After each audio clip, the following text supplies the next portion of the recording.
Good morning to one and all. Today the topic I will tell you business statistics. వ్యాపార గణాంక శాస్త్రం.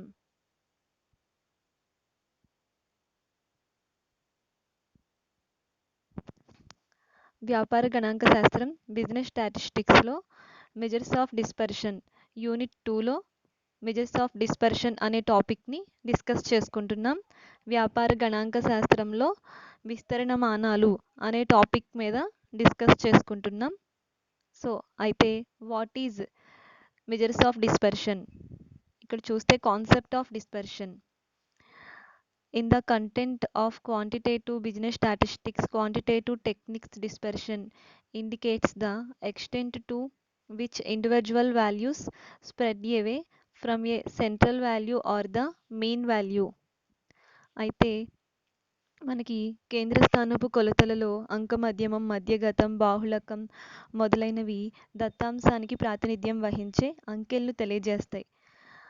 అయితే వాటికి ఈ సగటులు గణాంక పరిశోధనకు సరిపోవు అని గణాంక శాస్త్రవేత్తలు అభిప్రాయాన్ని తెలియజేశారు.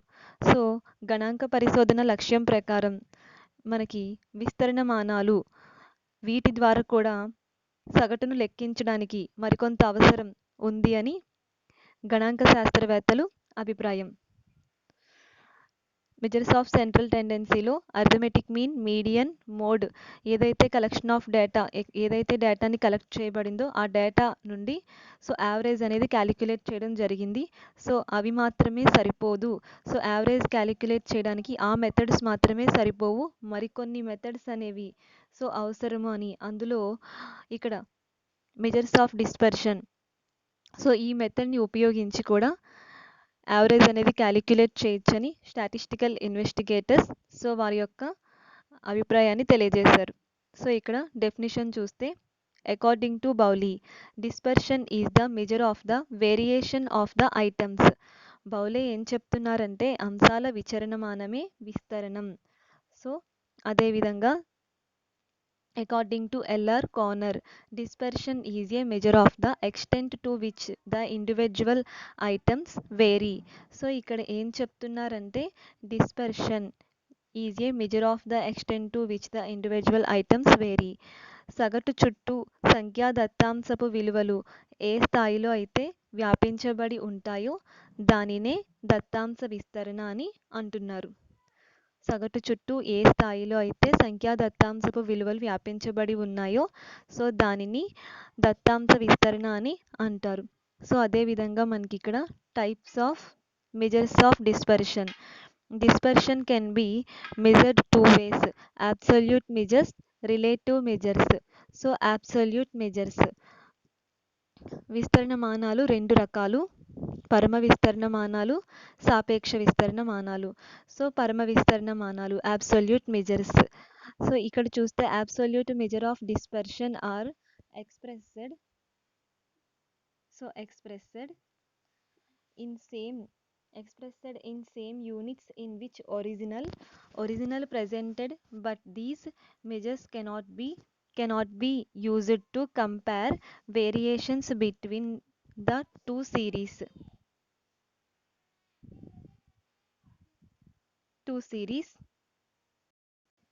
సో టూ సిరీస్ మనకి ఇక్కడ అబ్సల్యూట్ మెజర్స్ ప్రకారం ఏంటంటే విస్తరణమానాలు ఏ రూపంలో ఉన్నాయనుకున్నాం మనం. ఇక్కడ డిస్పర్షన్ అనేది అబ్సల్యూట్ మెజర్స్ ప్రకారం పరమ విస్తరణమానాలు. సో అంటే ఇక్కడ మనకి ఏదైతే డేటా అనేది కలెక్ట్ చేస్తున్నామో ఆ మొత్తం డేటా కూడా ఎలా ఉండాలంటే కలెక్షన్ ఆఫ్ డేటా ఏదైతే డేటా కలెక్ట్ చేయబడిందో అది ఒక నిశ్చిత రూపంలో లేదా ఒక గణాంక యూనిట్లలో ఉండాలి. అంటే యూనిట్ వైజ్లో ఉండాలి, లేదంటే దానికి ఒక పర్మనెంట్ నెంబర్ అనేది ఉండాలి. సో క్యాలిక్యులేట్ చేయడానికి మనం ఫిక్స్డ్ నెంబర్గా ఉండాలి. సో లేదు అంటే దాన్ని ఒక యూనిట్ వైజ్లో అయినా తీసుకోవాలి. పరమ విస్తరణమానాలు అంటే సేకరించిన దత్తాంశం అంతా కూడా నిశ్చిత రూపంలో లేదా ఒక గణాంక యూనిట్లలో తెలియజేస్తాయి. అదే సాపేక్షక విస్తరణమానాలు relative measures are not expressed in units. It is a pure number. It is the ratio of absolute dispersion to an appropriate average such as coefficient of standard deviation or coefficient of mean deviation. మనం ఇక్కడ relative measures సాపేక్షక విస్తరణమానాలు ప్రకారం ఏదైతే ఏదైతే data అయితే collect చేసామో ఆ data ఎలా ఉండాలి అంటే సో యావరేజ్ క్యాలిక్యులేట్ చేయడానికి దానికి ఒక రేటు లేదా పర్సెంటేజ్ సో రేషియోలో మనం డేటా అనేది కలెక్ట్ చేయాల్సి ఉంటుంది. ఆ విధంగా యావరేజ్ అనేది క్యాలిక్యులేట్ చేయాలి. సాపేక్షిక విస్తరణ మానాలలో ఏదైతే దత్తాంశాన్ని సేకరించామో అది గణాంక ప్రమాణం ప్రకారం అనగా రేటు శాతం నిష్పత్తుల్లో వ్యక్తపరిస్తే దాన్ని సాపేక్షిక విస్తరణ మానం అని అంటారు. సో ఇక్కడ చూస్తే మనకి coefficient of range. So coefficient of range ఇందులో ఈ మెజర్స్ ఆఫ్ డిస్పర్షన్లో సో మనకి ఇక్కడ కొన్ని మెథడ్స్ అనేవి ఉన్నాయి యావరేజ్ క్యాలిక్యులేట్ చేయడానికి. అందులో ద ఫస్ట్ వన్ రేంజ్. విస్తరణ మానాల్లో మనం సగటు లెక్కించడానికి కొన్ని పద్ధతులు అనేవి ఉన్నాయి. ఆ పద్ధతులలో మొదటి పద్ధతి వ్యాప్తి. వ్యాప్తి వ్యాప్తి అనగా ఇక్కడ మనకి దాని యొక్క ఇది ఈ వ్యాప్తి ప్రకారం అంటే రేంజ్ ప్రకారం మనకి యావరేజ్ క్యాలిక్యులేట్ చేయడం చాలా ఈజీ మెథడ్ అనమాట. The first one method measures of central టెండెన్సీలో అర్థమెటిక్ మీన్ ఎలా అయితే ఈజీగా మనం యావరేజ్ క్యాలిక్యులేట్ చేస్తున్నామో డిస్పర్షన్లో కూడా ఇక్కడ యావరేజ్ క్యాలిక్యులేట్ చేయడానికి రేంజ్ అనేది చాలా ఈజీ సింప్లిఫై మెథడ్. విస్తరణను అధ్యయనం చేయడంలో అతి సులభమైన సునాయాసమైన పద్ధతి వ్యాప్తి. ఇక్కడ వ్యాప్తి ప్రకారం మనకి ఫార్ములా చూస్తే coefficient of range equal to అంటే R equal to L minus S by L plus S. Coefficient of range equal to L minus S by L plus S. So range main formula R equal to L minus S. Range main formula R equal to L minus S. Coefficient of range equal to L minus S by L plus S. వ్యాప్తి యొక్క అసలు formula అసలు సూత్రం are equal to L minus S. వ్యాప్తి గుణకం యొక్క సూత్రం వ్యాప్తి గుణకం equal to L minus S by L plus S. అయితే ఇక్కడ మనకి చూస్తే ఈ range calculation of range can be calculated under individual discrete continuous series. రేంజ్ని మనం 3 వేలో ఫాలో అవ్వచ్చు క్యాలిక్యులేట్ చేయడానికి. The first way individual series, second way discrete series, third way continuous series. So అదేవిధంగా methods of measuring dispersion. Methods of measuring dispersion. Dispersion can be measured by using any of the following method. So ఇక్కడ మనకి dispersion విస్తరణ మానాలను లెక్కించడానికి మనకి ఇక్కడ కొన్ని పద్ధతులను ఉపయోగించడం జరిగింది. సో అవి ఏంటో ఇక్కడ అబ్జర్వ్ చేద్దాం ఈ క్రింది విభాగంలో. ఇక్కడ మెథడ్స్ని అబ్జర్వ్ చేస్తే first method mathematical, second method graphic. So mathematical మెథడ్లో 2 ways methods of limits, methods of moment. So methods of methods mathematical, graphic. Mathematical methods 2 ways. So మనం అనుకున్నట్టుగా methods of limits, methods of moment. Methods of limits 2 ways range, inter quartile range. Graphical అయితే Lorenz curve. So దీన్ని 3 వేస్లో follow అవ్వచ్చు. Mean deviation, quartile deviation, standard deviation. ఈ విధంగా measures of డిస్పర్షన్లో మనం average calculate చేయడానికి ఉపయోగించే methods. So the next one range. It is the simplified of the values of dispersion. So the range is based on 2 extreme values of the series, the largest value and the smallest value. So ఇక్కడ మనం అనుకున్నట్లుగా range అనేది మనం calculate చేయడానికి అతి సులభమైన పద్ధతి వ్యాప్తి అనేది అని అనుకున్నాం. సో రేంజ్ అతి సులభమైన పద్ధతి, simplest value. So easy method. Formula R equal to L minus ఎస్. సో ఆర్ ఈక్వల్ టు ఎల్ అంటే L equal to largest value, S equal to smallest value. Range donated by R. R వ్యాప్తిని ఆర్తో సూచిస్తాం. Coefficient of range formula L minus S by L plus S. వ్యాప్తి గుణకం equal to L minus S by L plus S. So అదేవిధంగా ఇక్కడ calculation of రేంజ్ని ఎన్ని పద్ధతుల్లో లెక్కించవచ్చు. Range can be calculated under individual series, discrete, continuous series. వ్యాప్తిని మనం 3 పద్ధతుల్లో లెక్కించవచ్చు. వ్యక్తిగత శ్రేణులు, విచ్ఛిన్న శ్రేణులు, అవిచ్ఛిన్న శ్రేణులు. రేంజ్ వ్యాప్తిలో ఇక్కడ మనం ఒక ప్రాబ్లమేటిక్ చూద్దాం. ఎగ్జాంపుల్గా వ్యాప్తిని క్యాలిక్యులేట్ చేయడానికి ఒక లెక్కను ఉదాహరణకు అబ్జర్వ్ చేస్తే రేంజ్ క్యాలిక్యులేషన్కు ఇక్కడ ఎగ్జాంపుల్గా ఒక ప్రాబ్లమ్ని అబ్జర్వ్ చేస్తే the first one find range and coefficient of range for following data. ఈ క్రింది ఇచ్చిన దత్తాంశంలో వ్యాప్తి దాని యొక్క గుణకాన్ని గణించండి. అంశము ఎక్స్ వాల్యూస్ 14, 18, 19.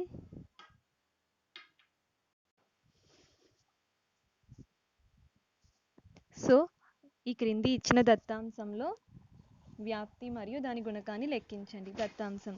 సో ఇక్కడ చూస్తే ఎక్స్ వాల్యూస్ 14, 18, 21, 23, 25, 27, 29, 33, 34, 37 ఈ విధంగా ఇచ్చాడు. సో దీనికి మనం దేర్ఫోర్ కిందన R equal to L minus S solution చూస్తే ఫార్ములా ముందు అప్లై చేయాలి ఫస్ట్ ఆఫ్ ఆల్.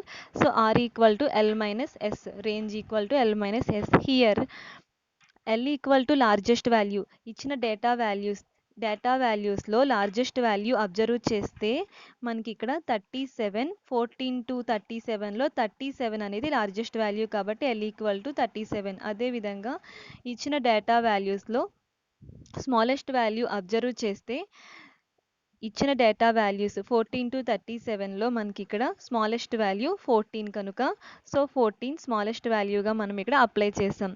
అంటే ఇచ్చిన దత్తాంశంలోని అత్యధిక విలువ 14 to 37లో అత్యధిక విలువ ఎల్ ఈక్వల్ టు 37. అదేవిధంగా ఇచ్చిన దత్తాంశంలోని అత్యల్ప విలువ ఎస్ ఈక్వల్ టు 14 to 37లో s equal to 14. So therefore r equal to l minus s. So l equal to 37 minus largest value 37 minus smallest value 14, అత్యధిక విలువ 37 మైనస్ అత్యల్ప విలువ 14. సో లెస్ చేస్తే ఇక్కడ తీసివేసినప్పుడు equal to 23, r equal to 23. ఇక్కడ coefficient of range l minus s by L plus S, 37 minus 14 by 37 plus 14. వ్యాప్తి గుణకం equal to 37 minus 14 by 37 plus 14. అంటే తీసేస్తే 23 by 51. ఈ రెండింటిని డివైడ్ చేసినప్పుడు 0.45. Coefficient of range equal to 0.45. ఈ విధంగా మనకి రేంజ్ అనే మెథడ్ని ఉపయోగించి యావరేజ్ ఏ విధంగా క్యాలిక్యులేట్ చేయాలి అనేది ఇక్కడ డిస్కస్ చేసుకోవడం జరిగింది. మనం ఇంతకు ముందు రేంజ్ని ఇండివిజువల్ సిరీస్లో డిస్కస్ చేసుకున్నాం. సో ఇప్పుడు వ్యాప్తిని ఇంతకు ముందు వ్యక్తిగత శ్రేణుల్లో లెక్కించడం జరిగింది. ఇప్పుడు వ్యాప్తిని వ్యక్తిగత శ్రేణుల్లో కంప్లీట్ చేసాం కాబట్టి విచ్ఛిన్న శ్రేణుల్లో వ్యాప్తిని ఏ విధంగా లెక్కించాలి. సో డిస్క్రీట్ సిరీస్లో రేంజ్ని మనం ఎలా ఫైండ్ అవుట్ చేస్తున్నాం. ఇక్కడ ఒక ఎగ్జాంపుల్ చూస్తే find range and coefficient of range for following data. ఈ క్రింది ఇచ్చిన దత్తాంశం నుండి వ్యాప్తి మరియు దాని యొక్క గుణకాన్ని విచ్ఛిన్న శ్రేణుల్లో లెక్కించండి. ఎక్స్ ఇక్కడ మనకి డేటా వాల్యూస్ విచ్ఛిన్న శ్రేణులు డిస్క్రీట్ సిరీస్ కాబట్టి ఫ్రీక్వెన్సీ కూడా ఇవ్వడం జరిగింది ఎక్స్ వాల్యూస్తో పాటుగా. సో విచ్ఛిన్న శ్రేణులు కనుక పౌనఃపున్యం కూడా ఎక్స్ వాల్యూస్తో పాటుగా ఇవ్వడం జరిగింది. అయితే ఇక్కడ మనకి పౌనఃపున్యం అనేది వ్యాప్తి లెక్కించేటప్పుడు ఏమాత్రం అవసరం లేదు. మనం కేవలం దత్తాంశం అంటే ఎక్స్ వాల్యూస్ నుండి మాత్రమే వ్యాప్తి రేంజ్ని ఫైండ్ అవుట్ చేయడం జరుగుతుంది. మనం రేంజ్ క్యాలిక్యులేట్ చేయడానికి మనకి ఫ్రీక్వెన్సీ ఇక్కడ అవసరం లేదు. దాని నామమాత్రంగా మనం వదిలివేయచ్చు. కేవలం దాన్ని మనం ఇక్కడ ఫ్రీక్వెన్సీని అబ్జర్వ్ చేయాల్సిన అవసరం లేదు. రేంజ్ క్యాలిక్యులేట్ చేయడానికి ఓన్లీ ఎక్స్ వాల్యూస్ని మనం అబ్జర్వ్ చేస్తే సరిపోతుంది. చూస్తే ఇక్కడ ముందుగా range formula range equal to మూడింటికి కూడా ఇండివిజువల్ డిస్క్రీట్ కంటిన్యూస్ సిరీస్ 3 వేస్కి కూడా ఒకే ఫార్ములా ఉంటుంది. మనకి రేంజ్లో వ్యాప్తిని లెక్కించడానికి మనకి ఇక్కడ ఇండివిజువల్ డిస్క్రీట్ వ్యక్తిగత విచ్ఛిన్న అవిచ్ఛిన్న శ్రేణులు మూడింటికి కూడా ఒకే విధమైన ఫార్ములా అనేది మనం తీసుకోవడం జరుగుతుంది. ఎక్స్ వాల్యూస్ ఇక్కడ మనకి ఇవ్వడం జరిగింది 5 to 40 వరకు, ఫ్రీక్వెన్సీ 4 to 6 వరకు మనకి ఇక్కడ ఇవ్వడం జరిగింది. సో సొల్యూషన్ చూస్తే therefore range equal to L minus S. Here L equal to 40. X వాల్యూస్లో 5 to 40లో మనకి 40 largest value, smallest value 5 to 40లో స్మాలెస్ట్ వాల్యూ 5. సో ఇక్కడ మనకి ఇచ్చిన దత్తాంశంలో ఎక్స్ వాల్యూస్లో అత్యధిక విలువ 40, 5 to 40లో, అత్యల్ప విలువ 5 to 40లో s equal to 5. So formula apply చేస్తే r equal to l minus s 40 minus 5. ఇక్కడ మనం లెస్ చేసినప్పుడు తీసివేస్తే equal to 35, r equal to 35. అదేవిధంగా ఇక్కడ మనం రేంజ్ని లెక్కించడానికి r ఈక్వల్ టు 35 అనేది మనకి r వాల్యూ వచ్చింది. సో అదేవిధంగా కోఎఫిషియంట్ ఆఫ్ రేంజ్ వ్యాప్తి గుణకం l minus s by l plus s formula చూస్తే ఈ విధంగా ఉంది. సో మనం దీనికి వాల్యూస్ అప్లై చేస్తే 40 మైనస్ 5 బై 40 ప్లస్ s.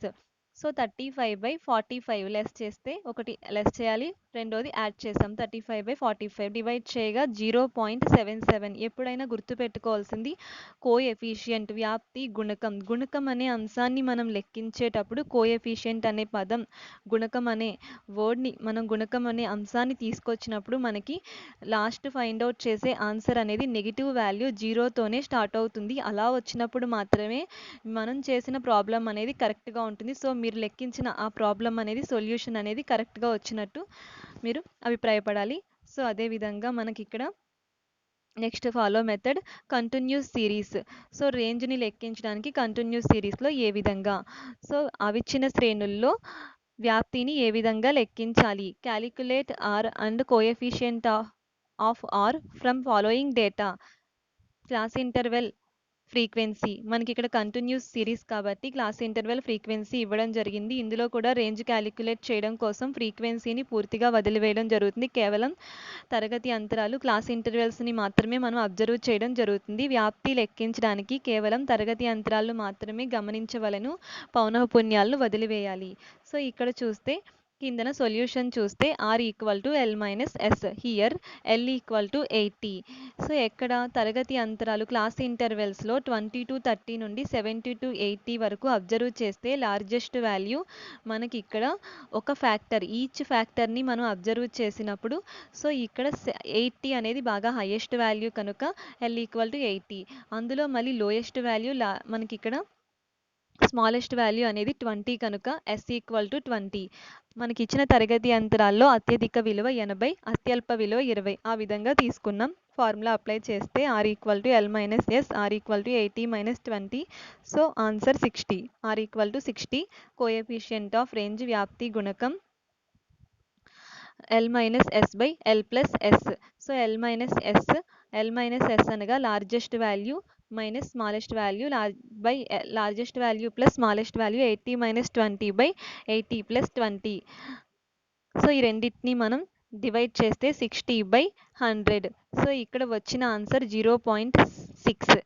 80లో నుండి 20 తీస్తే 60, 80కి 20 యాడ్ చేసినప్పుడు 100 వచ్చింది. ఈ రెండింటిని డివైడ్ చేయగా ఇక్కడ మనకి కోఎఫిషియంట్ వ్యాప్తి గుణకం కనుక సో నెగిటివ్ వాల్యూతోనే ఆన్సర్ రావాలి, అప్పుడే రైట్ అని మనం అనుకున్నాం. 0.6 అనేది ఇక్కడ ఆన్సర్ని ఫైండ్ అవుట్ చేయడం జరిగింది ఫైనల్గా. సో ఇక్కడ మనకి వ్యాప్తిలో కొన్ని ప్రయోజనాలను కూడా మనం అబ్జర్వ్ చేయొచ్చు. వ్యాప్తి నుండి merits and demerits of range. Merits or uses. ఈ రేంజ్ని క్యాలిక్యులేట్ చేయడంలో మనకి ఇక్కడ కొన్ని మెరిట్స్ ఉన్నాయి. It is easiest to calculate and simplest to understand even for a beginner. ఇక్కడ మనం డిస్పర్షన్లో రేంజ్ని తీసుకుని ఇక్కడ యావరేజ్ అనేది క్యాలిక్యులేట్ చేయడంలో ఇది చాలా సులభమైన పద్ధతి. అదేవిధంగా ఇక్కడ మనకి సెకండ్ వన్ అబ్జర్వ్ చేస్తే సో మనకి ఇక్కడ ఈ రేంజ్ క్యాలిక్యులేట్ చేయడంలో ఇది చాలా it is one of the those measures which are rigidly defined. So విస్తరణమానం చాలా నిర్దిష్టంగా ఉంటుందండి, అది రిజిడ్లీ అనమాట. మనం నిర్వచించేటప్పుడు దాని యొక్క విస్తరణమానం మెజర్స్ అనేది రిజిడ్లీ. సో అదేవిధంగా next it gives us the total picture of the problem even with a single glance. ఇక్కడ మనకి ఇదంతా కూడా ఈ యొక్క క్యాలిక్యులేషన్ అంతా కూడా ఏంటంటే మ్యాథమెటికల్ ప్రొసీజర్లో కూడా ఉంటుందండి. విజయ ప్రస్తావనకు తగినదిగా మనకి ఇక్కడ కనిపిస్తూ ఉంటుంది. అదేవిధంగా it is used to check the quality of a product for quality control. Range plays an important role in preparing R charts. The quality is maintained. మనకి ఇక్కడ రేంజ్ లెక్కించేటప్పుడు చాలా ప్రతిచైన స్థిరత్వం అనేది ఉంటుంది. దానికి ఆ యొక్క ప్రస్తావన అనేది ప్రతి అంశంపై ఒక అంశం ఆధారపడి ఉంటుందండి. సో అదేవిధంగా